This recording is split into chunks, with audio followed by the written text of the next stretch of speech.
Real estate is one of the simplest ways to build long-term wealth, and one of the easiest ways to get wrecked if you don't know what you're doing. So this show, it exists for one main reason: clarity. Me and Keith, we're talking deals, markets, financing, flips, all of it, but always through the lens of what's working, what isn't working, and why. I'm your host, Dayton Lindsey, and I promise you that this podcast is going to help you save time, money, and you from painful lessons. So, let's get into this.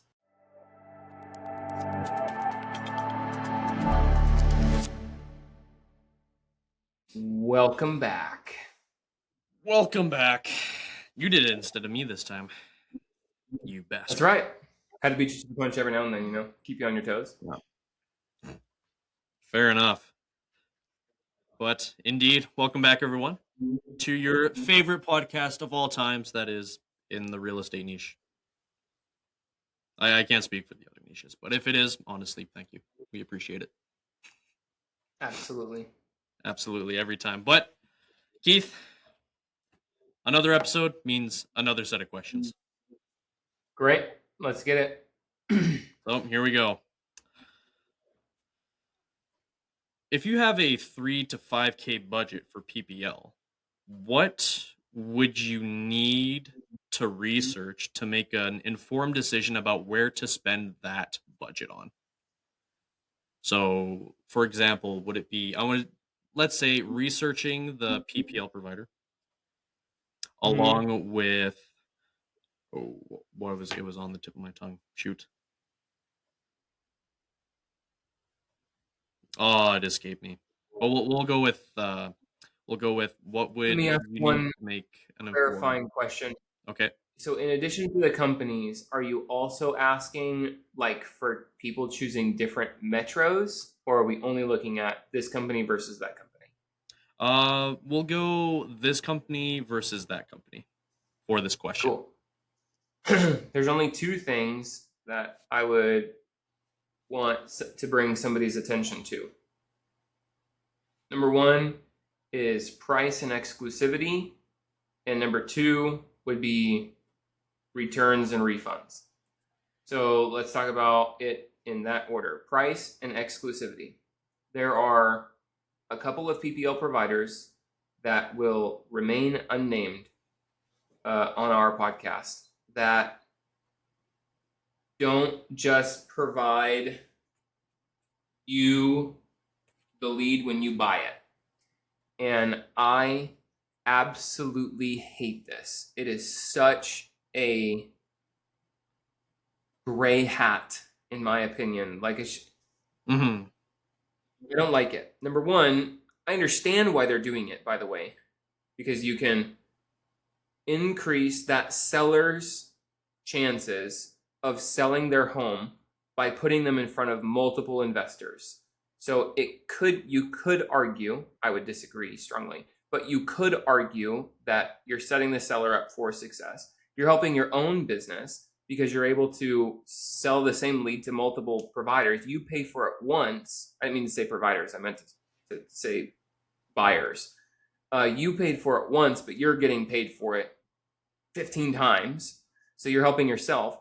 And then you're also, because you're able to sell it to so many different people, you're able to lower the price. So you're able to help more buyers afford these leads as well. So somebody could argue and in my opinion, spin this into a win-win-win situation. And it sounds great, I guess.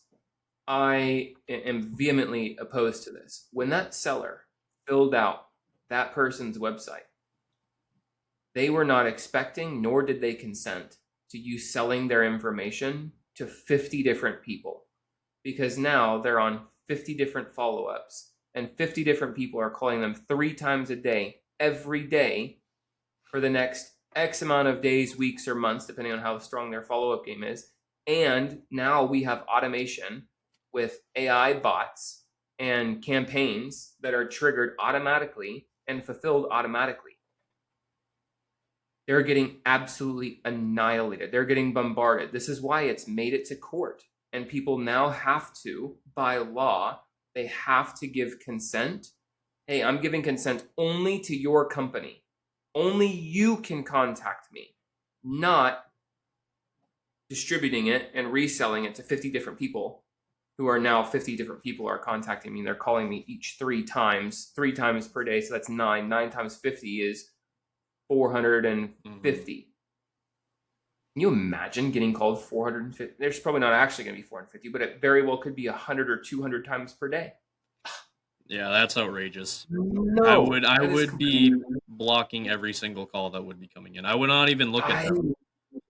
No, I get too many spam calls as it is that I haven't picked up a single call. If you're not saved in my phone, I'm not gonna pick up. So I so disagree with this, and so now you know when it comes to price and exclusivity, they drop the price because they're able to sell it to a whole bunch of different investors. It's not exclusive. May the best man win. Hopefully the early bird gets the worm. You know, like it's that kind of mentality. It's not an exclusive lead to you. They're not just selling it to you. Now, the other thing that I think that people should get educated on is what is their refund policy?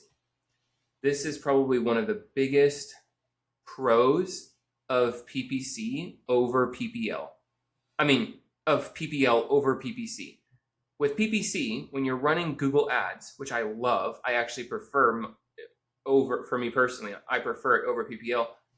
With PPC, Google ain't gonna refund you if they are not looking to sell their home. If somebody put in the wrong phone number, if somebody's putting in their friend's mom's phone number and pranking them, Google is not going to refund. If you tell Google, hey, this person already filled out my form, I already have them in my system. Yeah, they don't care that it's a duplicate lead. If you can contact Google and say, hey, they already have their house listed with an agent. How in the world am I supposed to help them? Google doesn't care. You will get no refunds with PPC. Whereas with PPL, there's a whole slew of things. Hey, that it's a wholesaler, it's not actually the seller. Yeah, we'll refund you. Oh, it's listed. Yeah, we'll refund you. Oh, it's a mobile home in a mobile home park, meaning it's not attached to the land. It doesn't own the land that it sits on. Yeah, we'll refund you. Oh, it's the wrong phone number and you already attempted to call and you got James rather than Rebecca. Yeah, we'll refund you. Right? There's a whole bunch of these things. So look at their refund policy. That's a big thing. That's a massive value add that PPL has that PPC doesn't. And there's some companies that are really good with their refund policy. There's some that are they don't really refund anything at all. Yeah.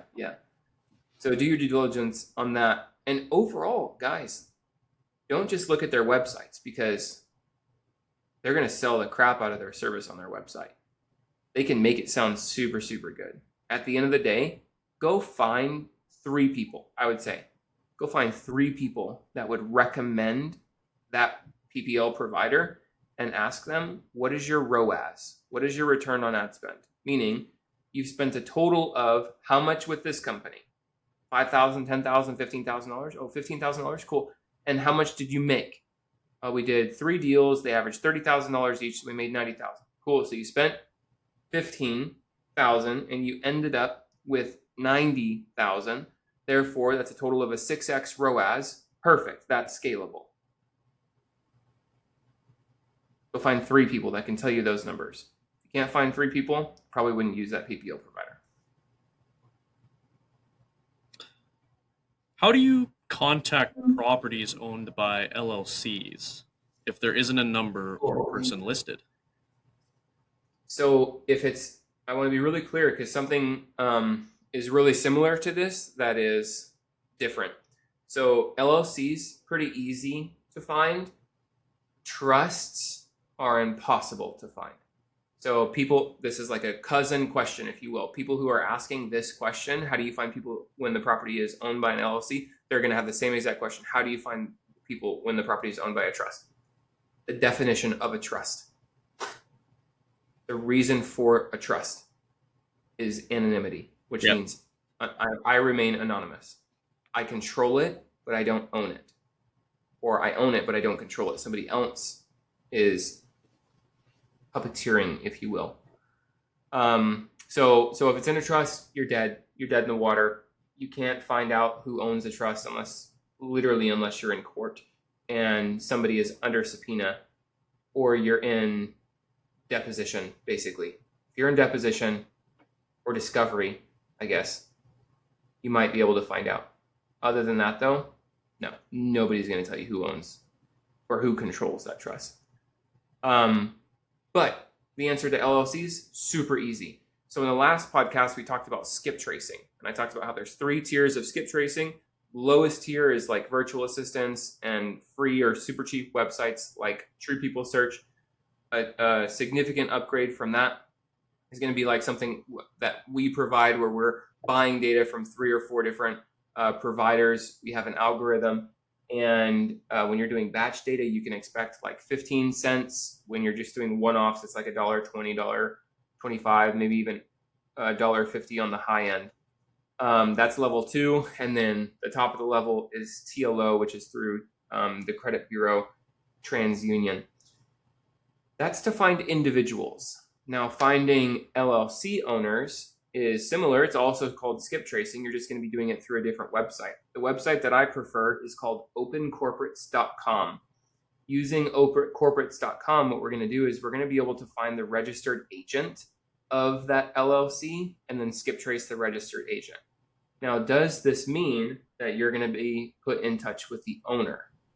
No. For example, I'm not my registered agent on several of the entities that I have. You'll be contacting an attorney. So sometimes that can be misleading because now you're talking to an attorney saying, hey, do you own whatever ABC LLC? And he's going to say, no, but I represent them. How can I help you?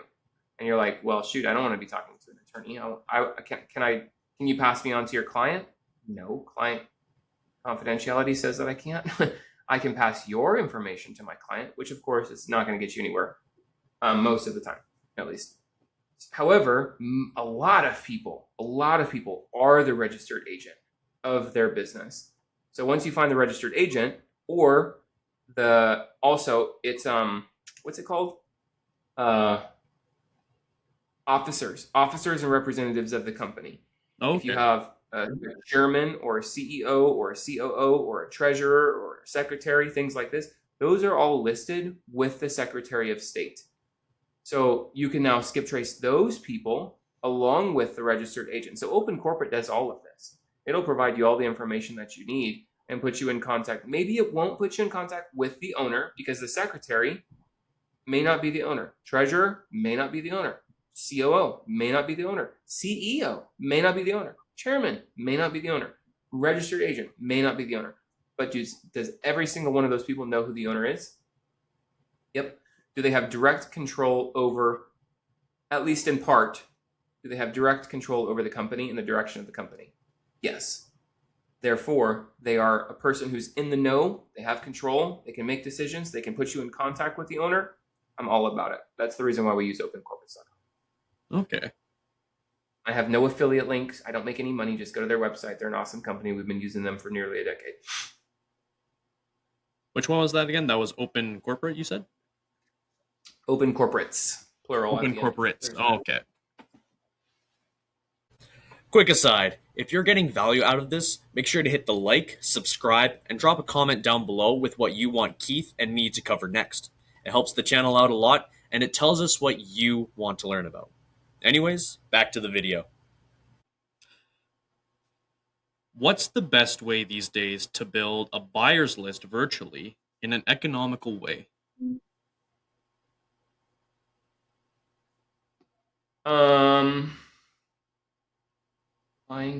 Building a buyer's list virtually in an economical way.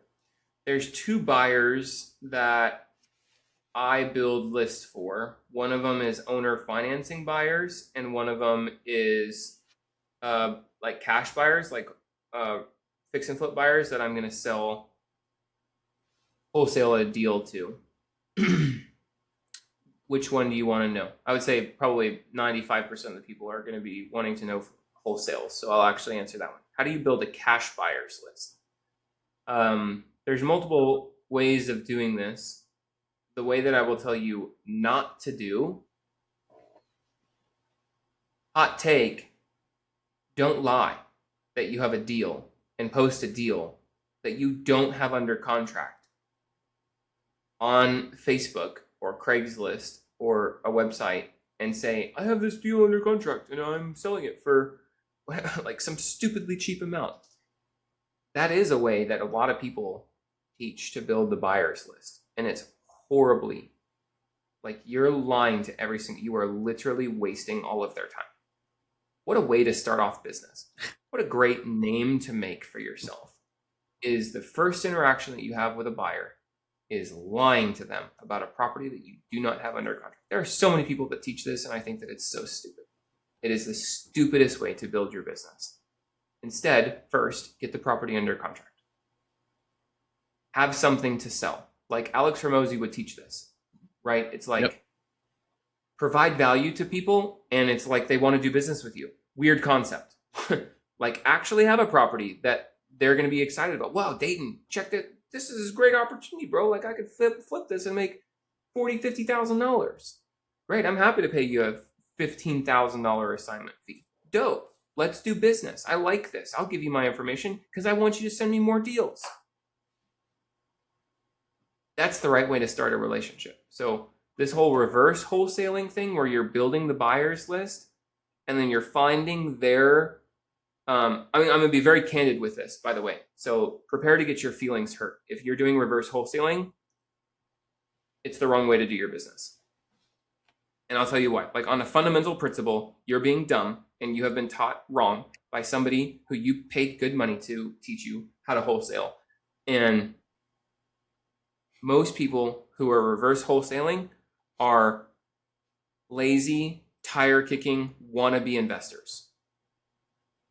We're going to get really close to being disrespectful on this podcast. I will state that again, because this is, you are putting yourself into this pool of people. You are associating yourself with these kinds of people if you are doing reverse wholesaling.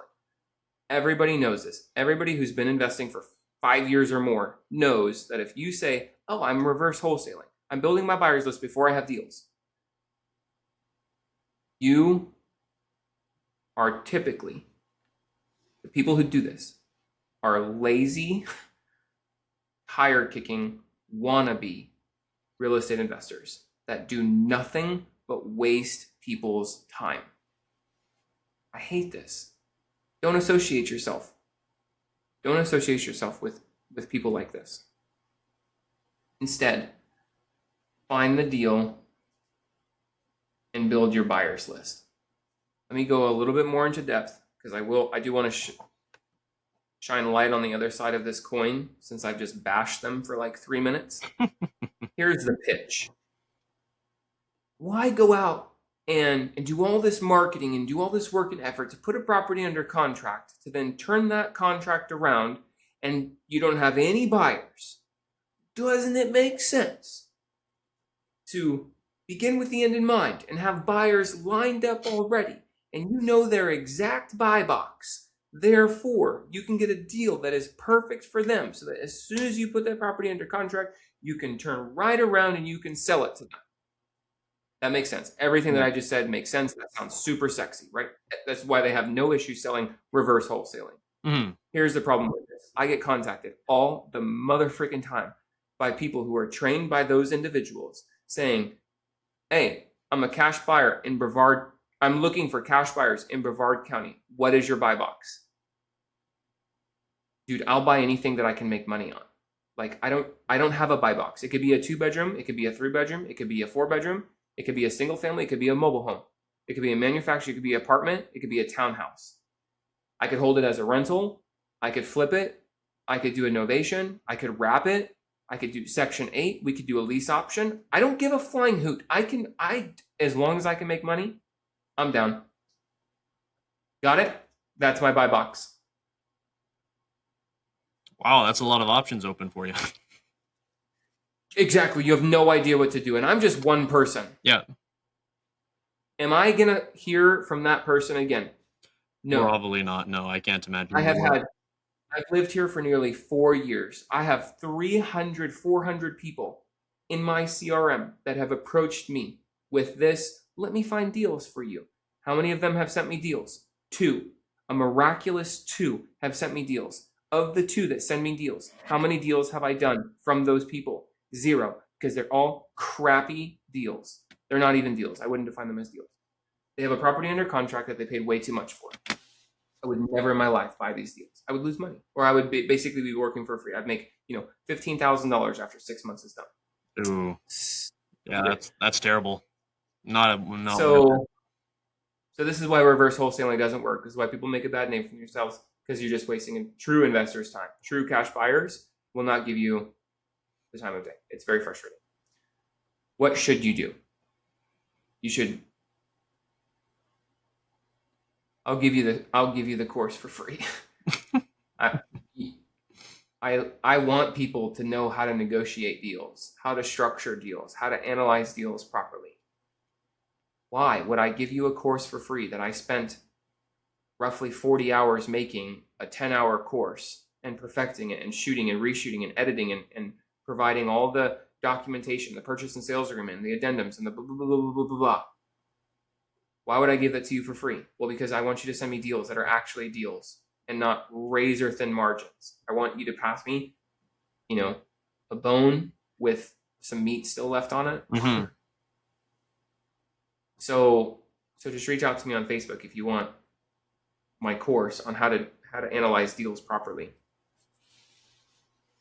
But you have to acquire the skill set and get the property under contract first. Then, when you turn around and you actually have something of value to sell, it is so easy to build your buyer's list. It is so easy. And I literally give you the formula. I give you the one sheet to put up. I give you the listing description. I give you the everything. I give you the copy to put it on Facebook. I give you the copy to put it up on Zillow. I give you the copy to put it up on Craigslist. There are softwares out there. We're actually creating our own right now. It's not out yet. So for the time being, I'm going to promote my buddy's software. DealBase is awesome. It is so good at both for flipping, like people who want to buy houses, renovate them, and then sell them, as well as for renting, meaning you're selling it to a landlord who just wants to cash flow, on his next property. It puts you in contact with good people. Now, in a couple of months, we are coming out with our own software that will absolutely be better than DealBase. And we already have it. Sorry, Keith's friend. Sorry, it's like you were good for a time, but there's a new player in town. He's awesome. He knows that he's awesome. I've promoted him so much. I've sent him a lot of business, and he's taken really good care of us. Like, we've sold a lot of properties. A ton of our clients use him, and it's been really hard to come up with a competing offer. Mm-hmm. And we're just a little bit cheaper, but we're a lot bit better when it comes to. Specifically when it comes to our AI scoring. We've done it hands down. We've done a better job when it comes to putting you in contact with the highest statistical probability. Like, this person is your person. Like, you almost don't have to call more than your first 3 people. You will get it sold as long as it's a deal, right? Yeah. If it's not a deal, you're done. Go back, renegotiate, get a better price, get better terms. It needs to be a deal. But as long as it's a deal, you're going to sell it within these first 3 phone calls. Statistics say that's true. 99% of your probability is in the first 3. So that's going to be coming out very quickly. Lord willing, I'm going to be pulling the trigger on that on Thursday this week. So, it may be, never mind. I think that it got delayed until at least the 11th of this month, which is 1 week and 1 day from today, I believe. Getting the insights on the behind the scenes, are we? That's right. So yeah, that's how you build your buyer's list. You first have something of value to sell. You will have no issues collecting people's information if I came to you and I said, Dayton, I got a house under contract that I want to assign. The ARV is $200,000. The repairs are $20,000. I have it under contract for $80,000. I'm looking for a $10,000 assignment fee, so you're all in at $90,000. Okay. Are you interested? Yeah. You don't care how many bedrooms it is. You don't care what the square foot is. You don't know.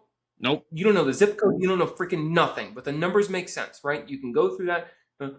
Okay, so 200,000 times 0.7 is 140. 140 minus 20 is $120,000, and he's only asking for 90, and 90 is less than $120,000. Therefore, I can make a lot of freaking money on this. Yep. Done. That's their mental dialogue right there. Hey, dude, what's your first name, last name, phone number, and email address? Got it? All right. Let me send you my one sheet on this deal. You want me to send it? I don't even care. I would send it to them every way. Here's the link. I'm going to text you the link, and I'm also going to email you the link. Push a button in this. This is how easy this is going to be in our software. You will literally push a button, and it will text them, and it will email them. They will have to opt in. Would you like to receive? Do you consent to receiving this? Yes. Can you please confirm your contact details? First name, last name, phone, email. Boom. It's going to, now they've double opted in. Their information is now in your buyers list, and then they're going to get directed to the website. The website's going to have pictures and all the details they could ever want on your listing description for the house. Content, next steps, like call to action, everything. They're going to be able to reach out to an agent if you have like a dispo agent, phone, email. They can submit an offer right then and there. They can get more information, whatever. It's all going to be there. It's awesome what we built. It's really, really good. Nice. Very nice. And with that, I think we're going to leave it there for this episode, Keith. That was a good one. Yep. Cool. Thank you, right, y'all. Thank you, everyone, so much for watching. Make sure to drop a like, subscribe, and you can also find us on Apple Podcasts and Spotify. In case you don't want to sit and watch Keith blabber on, you can just listen to him while you drive. So, but yeah, that's it for now. Take care, everyone. Cool, you guys. See you in the next one. Real estate isn't magic. It's a skill. And the people who win long-term are the ones that keep stacking the reps. That means learning, analyzing, staying patient, and making good decisions.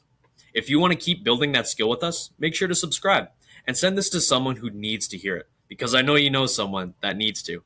Anyways, that's all for today. Take care.